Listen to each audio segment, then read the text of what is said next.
Kekurangan adalah penyelamat diri. Orang yang hidup lama adalah orang yang mengidap penyakit. Meski terdengar paradoks, tetapi aku sangat mempercayai kalimat ini. Hal ini terkait dengan pengalaman pribadi. Ayahku orang yang sangat sehat. Dia jarang sekali sakit. Dia sangat suka bermain baduk. Walaupun semalam suntuk bermain baduk bersama teman-temannya, keesokan paginya dia berangkat kerja seolah tidak terjadi apa-apa. Wajah ayah yang kuingat selalu kemerahan dan sehat. Suatu hari di awal musim dingin 1987, ayah tidak ada saat aku tiba di rumah. Katanya, dia masuk rumah sakit. Aku pun buru-buru menyusul dan mendapati dia tengah asyik menonton televisi sambil makan buah. Pagi harinya, dia hampir jatuh saat menaiki tangga karena tiba-tiba merasa pusing. Mungkin karena anemia. Namun, ketika datang ke rumah sakit untuk meminta obat, dia malah disuruh menginap untuk diperiksa lebih lanjut. Lumayan bisa istirahat, mumpung tidak ada kerjaan. Sudah lama ayah tidak istirahat beberapa hari seperti ini, ujarnya. Aku tidak terlalu cemas karena selama ini dia sehat-sehat saja dan hari itu pun kondisinya tampak sangat bagus. Beberapa hari kemudian, dokter mengajakku bicara empat mata sebagai wali ayah. Aku pun mengikutinya dengan perasaan bangga bercampur takut disebut sebagai wali ayah. Lalu, dokter memberi kabar yang mengejutkan bak petir di siang bolong. Ayahmu menderita kanker paru stadium 4. Kondisinya sudah tidak dapat kami tangani. Tidak bisa dipercaya. Rasanya aku ingin mencekik leher sang dokter yang menyampaikan berita sebesar ini dengan tenang seperti itu. Padahal, sampai detik itu ayah sangat sehat. Bahkan batu pung hampir jarang. Lalu tiba-tiba, kanker stadium 4. Pihak rumah sakit menganjurkan agar ayah dibawa pulang. Artinya, sudah tidak ada cara untuk mengobatinya. Sisa hidupnya tinggal 6 bulan lagi. Benar saja, sejak hari itu, ayah menjadi kurus kering seperti terkena sihir dan wafat 5 bulan kemudian. Dia yang tadinya sangat sehat meninggalkan dunia secepat itu. Seorang kerabat yang sebaya dengan ayah menderita radang ginjal kronis sejak muda. Aku pernah makan berdua dengannya dan dibuat terkejut. Makanan yang dia makan hampir tidak mengandung garam. Jadilah sosok yang diperlukan dunia seperti garam. Hari itu aku baru menyadari maksud ungkapan itu tentang pentingnya garam. Aku bertanya-tanya sendiri bagaimana bisa dia setiap hari makan makanan seperti itu. Seolah bisa membaca pikiranku, dia berujar sambil melahap rumput laut yang tidak diolesi apapun. Awalnya memang sulit, tapi kalau sudah terbiasa, rasanya enak juga. Setelah keadaannya membaik, dia tidak lagi merokok dan tak pernah minum minuman beralkohol lebih dari 1 botol sehari. Dia menjaga kesehatannya dengan berjalan setiap hari dan naik gunung. Beberapa hari lalu, aku bertemu dengannya. Dia masih terlihat bugar. Padahal tahun ini usianya genap 80 tahun. Setiap kali melihatnya, aku selalu teringat ayah. Mungkin karena dia sebaya dengannya. Kalau ayah masih hidup, tahun ini dia juga berusia 80 tahun. Seorang yang tadinya sehat walafiat lebih cepat meninggal. Sedangkan seorang lainnya yang menderita penyakit menahun justru hidup hingga usia 80 tahun. Seandainya ayah mengalami sakit kronis yang membutuhkan perawatan sehingga dia tidak begadang untuk bermain baduk sambil merokok, dia pun pasti bisa hidup jauh lebih lama. Dan ibu tidak akan menjadi janda secepat itu. Aku benci kesehatan ayah. Karena itulah, aku sangat percaya bahwa manusia akan hidup lama bila memiliki penyakit. Suatu hari di awal musim dingin akhir 2011, akhirnya datang juga apa yang semestinya datang. Lagi-lagi pinggangku terkilir, bukan karena mengangkat barang berat. Saat aku merenggangkan tubuh setelah berhari-hari duduk berkutat merampungkan tulisan, tiba-tiba rasa nyeri yang hebat menyerang pinggangku. Berkat beragam pertolongan darurat adik iparku yang berprofesi sebagai dokter bedah plastik, yang datang jauh-jauh untuk memijat, membalutkan plaster, menyuntik dan meminumkan obat penghilang rasa sakit, kondisiku mulai membaik. Hati manusia sungguh licik. Saat sakit, bertekad dengan sungguh-sungguh akan melakukan apapun untuk sehat. Tetapi saat gejala sakit mereda, hati sedikit demi sedikit berubah. Diam-diam aku mengabaikan peringatan yang diberikan adik iparku. Suatu ketika, Kami sekeluarga pergi ke lapangan ski pada akhir pekan. Sejak awal aku sudah menyerah untuk bermain ski karena saat itu pinggangku sedang sakit. Tetapi masalahnya adalah saat menyetir. Berjam-jam duduk dengan badan terketekuk karena jalanan macet membuat kondisi pinggangku semakin memburuk. Berdiri, duduk maupun berbaring terasa sakit. Jika berbaring tidak bisa berbalik ataupun bangun sendiri. Setelah dironseng, ternyata memang karena saraf bagian pinggang yang terjepit. Orang yang pernah mengalaminya pasti memahami penderitaan penyakit itu. Segala kegiatan normal menjadi tidak memungkinkan. Beruntung saat itu sedang liburan sekolah sehingga aku tidak perlu absen mengajar. Saat itu barulah aku menjadi pasien yang taat. Aku pergi ke rumah sakit untuk menjalani fisioterapi dan minum obat secara teratur. Aku juga rajin menerima suntikan prolo, penguat ligamen yang melelahkan itu. Cairan suntikan bercampur glukosa berkonsentrat tinggi masuk ke berbagai ligamen di pinggang dan punggungku. Sakitnya tidak seperti saat disuntik vaksinasi. Pernah sekali aku mengajak putra keduaku untuk melihat saat aku disuntik prolo. Tujuanku mengajaknya adalah untuk menunjukkan padanya bahwa jika dia tidak melakukan sikap tubuh yang baik, maka saat tua dia juga harus disuntik seperti ini. Wajahnya pusat pasi saat menyaksikan jarum suntik yang tajam itu berulang kali menusuk tubuhku, sekitar 30 kali. Namun sayangnya, sikap tubuhnya tampaknya tidak terlalu berubah. Usahanya hanya bertahan beberapa hari. Sesudah itu kembali seperti semula.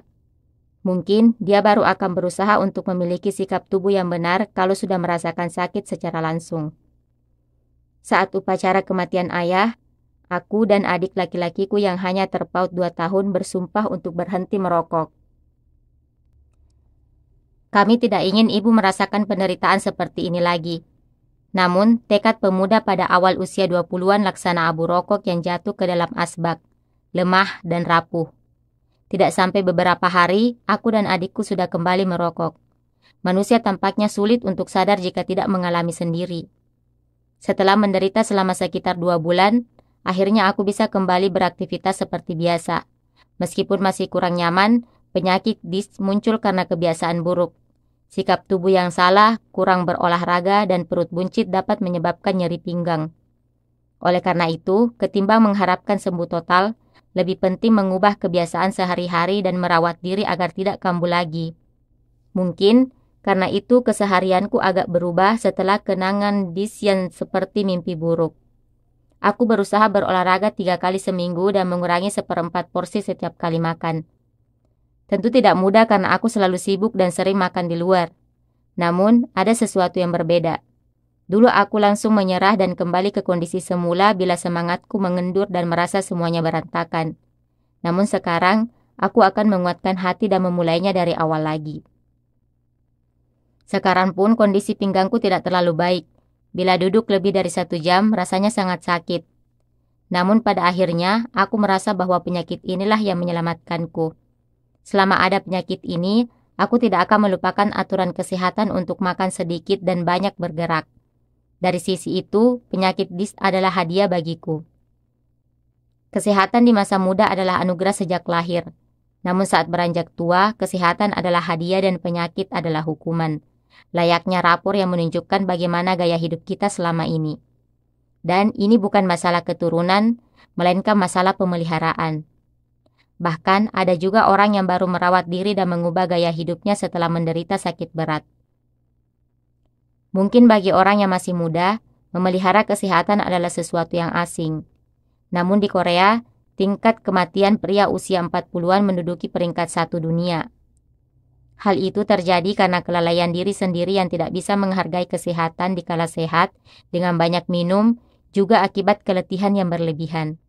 Hampir sebagian golongan berusia 30-40-an yang kuwawancarai untuk buku ini memiliki masalah kesehatan, baik ringan maupun berat. 1-2 lampu peringatan sudah mulai menyala. Seorang ilmuwan gerontologi terkemuka pernah berkata, penyakit adalah bunga dari kesenangan. Paradoks panjang umur karena mengidap penyakit nyatanya seringkali benar karena kerendahan hati akibat kekurangan. Penyakit mengajarkan kita untuk bersikap rendah hati kepada tubuh, membuat kita bisa memelihara kesehatan dengan tekun. membuat kita bisa selalu merawat diri sendiri. Pada dasarnya, manusia adalah makhluk bodoh yang tidak bisa belajar jika tidak mengalami langsung dan saat ini juga. Setiap orang tahu bahwa merawat diri dengan tekun adalah kunci utama kesehatan, tetapi mereka tidak mau mempraktikkannya bila tidak segera sakit. Keangkuhan bahwa aku masih sehat menyebabkan kemalasan dan ketidakpedulian terhadap kesehatan yang tentunya berujung pada penyakit berat. Namun jika sudah mengalami sakit, kita akan bisa menggali diri sendiri. Lebih jauh, prinsip ini tampaknya tidak hanya berlaku untuk kesehatan. Mungkin juga bisa kita sebut sebagai hukum kausalitas yang menyusupi seluruh sendi kehidupan. Dengan kata lain, bila penyakit adalah sumber kerendahan hati untuk memelihara kesehatan, maka kekurangan diri bisa menjadi sarana untuk berdaya upaya meraih pencapaian terbaik. Tentu saja, kekurangan juga bisa menjelma menjadi sifat rendah hati, lalu tiba-tiba berubah menjadi sifat jahat. Kita sering sekali menyaksikan hal seperti itu. Namun di sisi lain, orang yang bisa mengakui kekurangan itu dan berdamai dengan hidupnya akan mampu meraih pencapaian hidup yang lebih tinggi. Apakah kamu merasa memiliki banyak kekurangan dibandingkan orang lain? Coba lihat sekelilingmu dengan seksama. Setiap orang mempunyai kekurangan masing-masing yang tidak bisa diungkapkan kepada orang lain.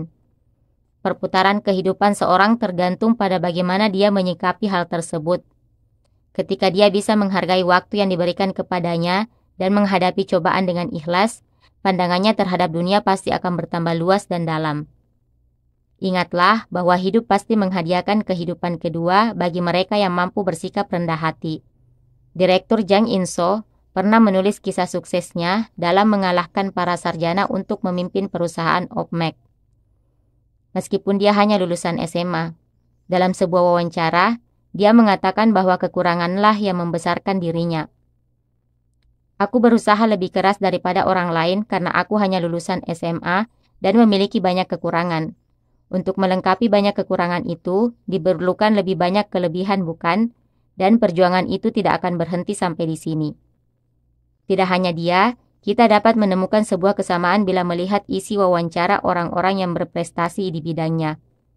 Mereka mengungkapkan bahwa usahalah yang membawa mereka sampai di tempat mereka sekarang. Usaha yang lebih daripada orang lain untuk mengatasi ketidakpuasan sosial seperti inferioritas, kemampuan, atau ketentuan yang objektif dan diskriminasi rasial. Dengan demikian, bukankah keikhlasan untuk menerima kekurangan diri adalah kunci kesehatan maupun kesuksesan? Keikhlasan untuk mengakui kelemahan dan penyakit diri sendiri serta menempa diri dengan tekun untuk memulihkannya. Keikhlasan yang akan menyembunyikan alarm saat hidup melaju melampaui batas agar kita tidak menjadi sombong. Seringkali, kelebihan lebih berbahaya daripada kekurangan. Seorang filsuf pernah berkata bahwa akhir-akhir ini kekurangan sedang berkurang. Apa penyakitmu? Apa kekuranganmu? Rangkullah semua itu dengan kerendahan hati. Dengan demikian, penyakit dan kekuranganmu itu akan menjadi kunci untuk meraih umur panjang dan kesuksesan, bukan lagi menjadi hambatan. Hari ini pun aku menanamkan dalam hati bahwa orang yang sakit akan berumur panjang dan orang yang memiliki banyak kekurangan akan sukses.